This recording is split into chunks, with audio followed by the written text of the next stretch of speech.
এটা হচ্ছে বাউনিয়া অ্যাকুমিনাটা প্লান্ট। তো চলো এই গাছ রিলেটেড একটা ইন্টারেস্টিং কথা বলি। এখন ফুল নই, তাহলে ফুল রিলেটেড বলবো না, লিভস মানে পাতা সম্পর্কিত একটা কথা বলবো। দেখে নাও এই পাতাটা। তো উট যখন মরুভূমিতে হাঁটে তাদের অভিযোজনগত কারণে তাদের মানে পায়ে এক ধরনের মানে মাংসল প্যাড থাকে মানে তলায়, যার কারণবশত তারা দীর্ঘদিন ধরে মরুভূমিতে হাঁটতে পারে।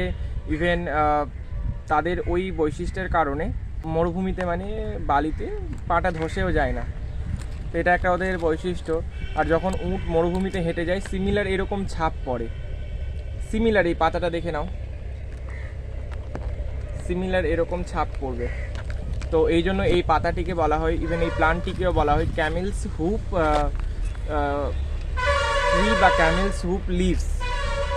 কেমন লাগলো এই ইনফরমেশনটি জেনে আমাকে জানাবে।